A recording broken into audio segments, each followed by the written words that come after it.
सही नहीं है, फॉल्टी है। फॉल्टी का मतलब क्या है कि हम जो भी खाते हैं वो एक नेचुरल जो वेल बैलेंस डाइट है वो नहीं लेते हैं। फास्ट फूड आजकल स्टूडेंट की लाइफ में बहुत ज़्यादा है।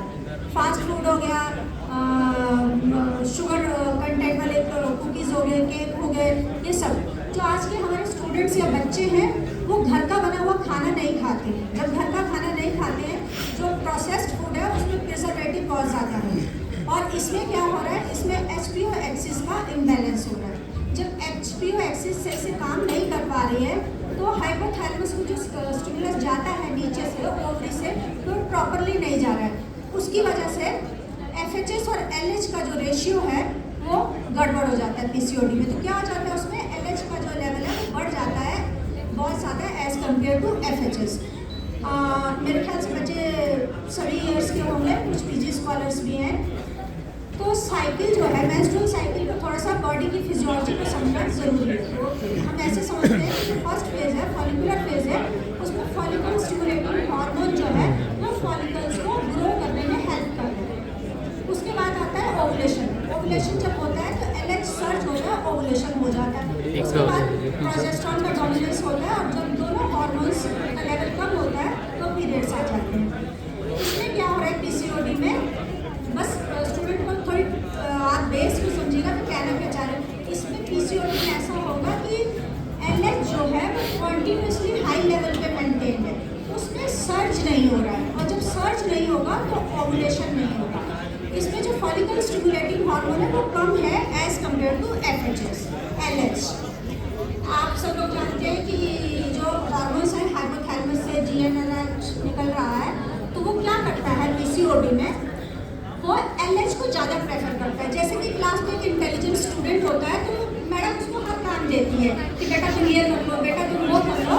ऐसे GnRH क्या करता है, वो LH को प्रेफर करता है। जब उसको प्रेफर करता है तो LH का लेवल कॉन्स्टेंटली ब्लड में बढ़ जाता है, जिससे जो भी बच्चे पढ़ते हैं, PG स्कॉलर्स हैं, स्टूडेंट्स हैं, जिससे LH का रेशियो बढ़ जाता है और FHS कम हो जाती है। जब LH ब्लड में बढ़ गया तो क्या होगा, सिक्रेशन जो साइकिल जो है एनओवुलेटरी हो गया। एनओवुलेटरी होने से नॉर्मल पीरियड से डिस्टर्ब होता है। PCOD आजकल चैलेंजिंग क्यों है, ये जितने भी रिप्रोडक्टिव एज वाले पेशेंट्स हैं या एडोलेसेंट गर्ल्स हैं, उनको सबसे ज़्यादा प्रॉब्लम्स पीरियड्स की आ रही है। मेंस्ट्रुअल एबनॉर्मलिटीज, किसी को बहुत ज़्यादा आ रहा है, किसी को बहुत कम आ रहा है, किसी को बहुत लॉन्ग इंटरवल के बाद आ रहा है, किसी को हेवी स्टेज हो रही है। तो लेकिन अगर हम इसको सही समय में डायग्नोज करके इसको मैनेज नहीं करेंगे तो PCOD जो है वो PCOS में कन्वर्ट हो जाएगा। पॉलीसिस्टिक ओवेरियन डिजीज जो है पॉलीसिस्टिक ओवेरियन सिंड्रोम बन जाएगी।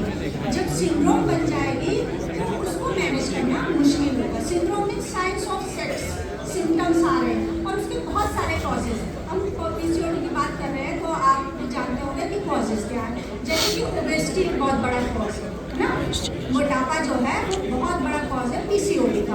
वो कैसे कॉज है, हमारा नेचर में जो है आजकल देखते हैं सबकी जो है एब्डोमिनल गिर्थ ज़्यादा है ना।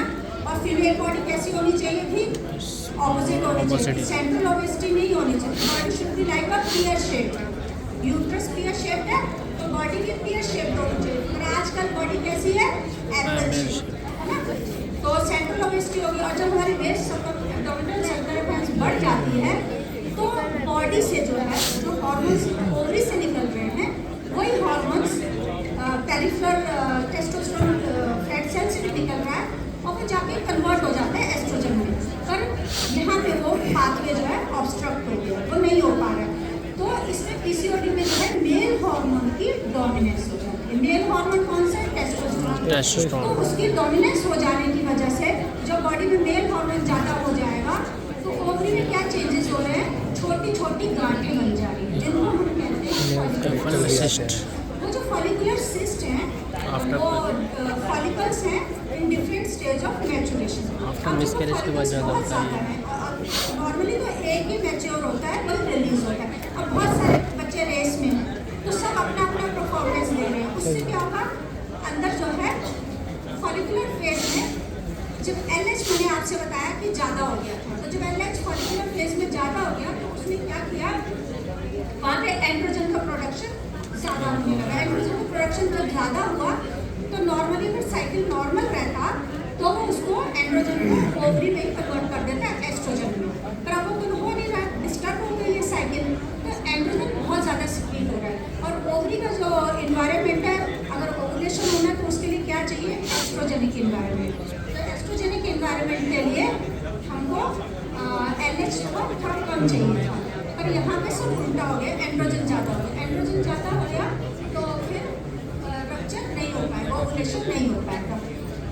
ओबेसिटी क्या कर रही है, इंसुलिन को भी बढ़ा रही है, ठीक है, इंसुलिन का सिक्रेशन बढ़ रहा है। अगर पेशेंट ओबेस है तो प्रोन टू डायबिटीज़ भी है, प्रोन टू हाइपरटेंशन है, डिस्लिपिडीमिया हो सकता है, उसको हाइपोकोलेस्टेमिया हो सकता है। ये सारी चीज़ें जो मोटापा जो कहा मैंने, तो मोटापा क्या करेगा, तभी सिंड्रोम बन रहा है जब हम अपना लाइफस्टाइल मेंटेन नहीं कर रहे। और लाइफस्टाइल मेंटेन करने के लिए मैंने आपको बताया कि आहार विहार और विचार ना, हमारी डाइट, हमारी फिजिकल एक्टिविटी और हमारे थॉट प्रोसेस भी बहुत सही होना चाहिए, तभी हम एक हेल्दी लाइफ से होता है। जैसे कि मैंने कहा फीमेल्स, तो फीमेल्स के लिए फिजिकल मेंटल वेलबींग बहुत ज़रूरी है। उसके लिए डाइट लाइफस्टाइल की बात कर रहे हैं, डाइट की बात मैंने अभी आपसे करी कि हमको कैसा वेल बैलेंस डाइट होनी चाहिए, जिसमें सीजनल वेजिटेबल ज़रूर होनी चाहिए। बच्चे जो हैं नहीं खाते हैं, आप पूछ लीजिए, तो बच्चे ज़्यादातर ऑर्डर करके खाते हैं डोमिनोज से, यहाँ से वहाँ से। अगर मम्मी ने खाना बना के भी रखा है तो उस खाने को देख के, लड़कियों की तो, लड़कों की बात नहीं मैं कर रही हूँ, लड़के तो सब खा लेते हैं, लड़कियों की भूख जो है खाना देख के ही खत्म हो जाती है। सही और अगर आप लगे कि ऑर्डर सही बात है। Thank you ma'am. तो वो पूरा एक पिज़्ज़ा छोड़ के 2 पिज़्ज़ा भी खा सकते हैं। Yes ma'am. मोमोज। तो ये जो डाइट है ये हमको कट डाउन करना है। अगर इस एज ग्रुप के बच्चे अभी से PCOD या PCOS की तरफ बढ़ेंगे तो लेटर लाइफ में कंसीव करने में या इनफर्टिलिटी की समस्या बढ़ जाएगी। बहुत ज़्यादा जी, जब बॉडी इसीलिए का और हार्मोनल बैलेंस होगा, अगर इसको समय पे चेक नहीं किया जाएगा तो आजकल आप देखते हैं कम उम्र के बच्चों को, लेडीज़ को CS cancer, CA endometrial, CA breast बहुत ज़्यादा मिल रहा है ना। ये एकदम से नहीं चाह रहे, चेंजेस हो रहे हैं धीरे धीरे, क्योंकि हम कोई एक्टिविटी नहीं कर रहे हैं। अब फिजिकल एक्टिविटी बहुत ज़रूरी है, तो फिजिकल एक्टिविटी में सब लोग कहते हैं कि हम कैसे मैनेज करें, हमारे पास तो समय ही नहीं है ना, सबके पास समय नहीं है, स्ट्रेस बहुत ज़्यादा है लाइफ में।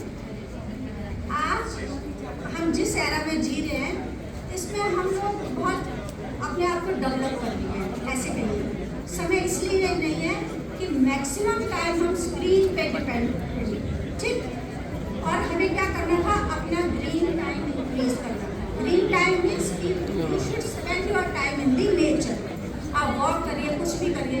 अब हम सबकी जो है सिटिंग जॉब है, जैसे सब लोग यहाँ बैठे, तब भी हम अपने हाथों पैरों की मूवमेंट कर सकते हैं, उसके लिए हमें उठ के चलने की ज़रूरत नहीं है। तो फिजिकल एक्टिविटी का मतलब है कि अगर आपके पास, आप सुबह थोड़ा जल्दी उठिए, अगर आप 7 बजे उठे हैं तो 15 मिनट अपनी बॉडी को भी दीजिए। सेल्फ केयर जो है वो बहुत ज़रूरी है हेल्दी रहने के लिए। आज हमारे पास सारे सुख साधन हैं, पर अगर हम चल नहीं पा रहे हैं, देखिए आप सर बैठे हैं, मायालाल कोनियाल सर, मैं सर को नमस्ते करती हूँ। सर 90 ईयर ओल्ड है और सर आज भी स्टेज पर खड़े होकर बोल रहे हैं।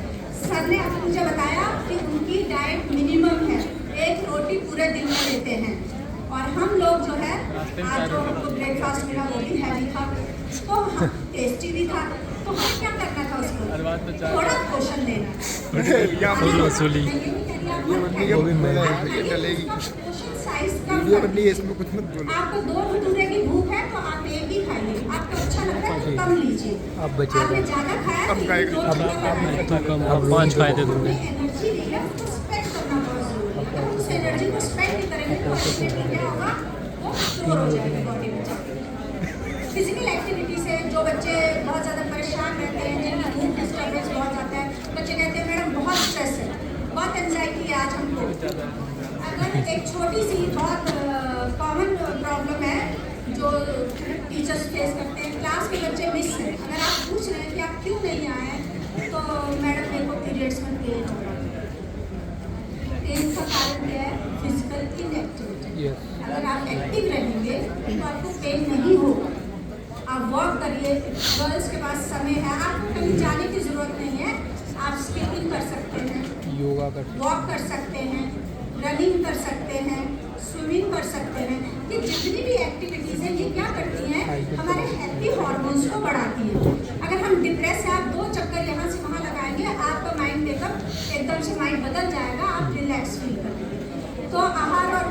बात करी, फिर मैं बात करना चाहूँगी कि हमारे जो है थॉट प्रोसेस कैसा होना चाहिए, तो वो भी पॉजिटिव होना चाहिए। पॉजिटिविटी को मेंटेन करने के लिए क्या करना है हमको, देखिए कहते हैं ना जैसा अन्न वैसा मन, है ना। तो अन्न हमारा शुद्ध होना चाहिए और कोशिश करनी चाहिए कि अपने हाथों से बनाया। जब भी हम अपने हाथों से बनाते हैं तो वो जो सेटिस्फेक्शन होता है वो अलग होता है। हम उसको थोड़ा भी खाएंगे तो ज़्यादा लगेगा, वो एनर्जी देगा, पॉजिटिव एनर्जी देगा हमको। तो खाने पीने में हमें ध्यान रखना है, फास्ट फूड कट शॉर्ट कर देना है।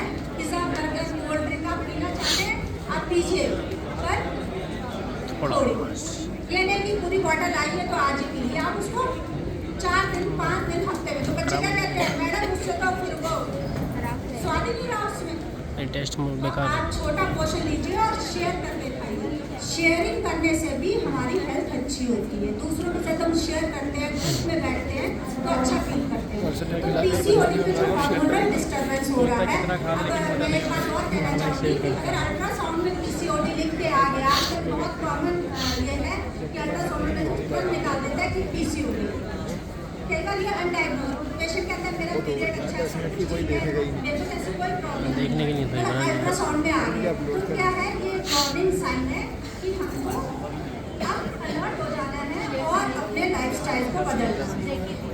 हमारी जीन्स भी हमारे लाइफस्टाइल को फॉलो करती हैं। अगर हमारा लाइफस्टाइल बदले तो जीन्स में कुछ चेंजेस हो जाते हैं जो बॉडी में क्या कर देते हैं, लोग ग्रेट इन्फ्लेमेशन कर देते हैं, जिससे कि फिर हार्मोनल डिस्टर्बेंस बढ़ता चला जाता है।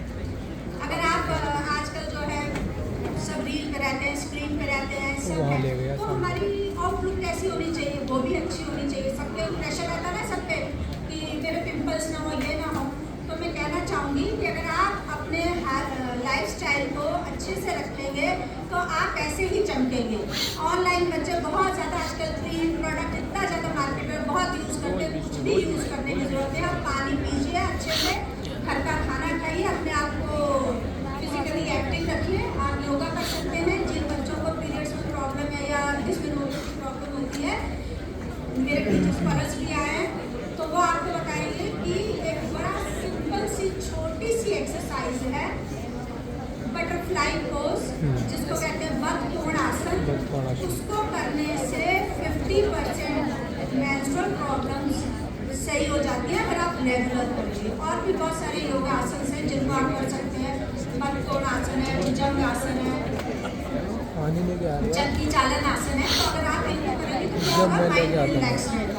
एक तो जब हम योगा आसन करते हैं, हमें कौन से योगा आसन करते हैं जो पेल्विक रीजन का सर्कुलेशन बढ़ाए, ठीक है। पेल्विक रीजन में स्ट्रेस हो, स्ट्रेचिंग हो, वहाँ का सर्कुलेशन बढ़ाए जिससे वहाँ का कंजेशन कम हो जाए। तो डिफरेंट योगा आसन है। और अपने पर मैं यही कहना चाहूँगी, ज़्यादा समय नहीं दूँगी, कि बच्चों को अपने ऊपर पहले सेल्फ केयर है। हम स्वस्थ होंगे तभी तो समाज को स्वास्थ्य दे पाएंगे ना। तो हम प्रसन्न होंगे, हमारा मन अच्छा होगा, तभी हम दूसरों को अच्छा दे पाएंगे। इसी सॉरी स्लाइड चल नहीं पाई, मैंने कुछ अच्छी स्लाइड्स बनाई थी आपको दिखाने के लिए। इसी के साथ में सर का और आयोजकों का धन्यवाद करती हूँ कि उन्होंने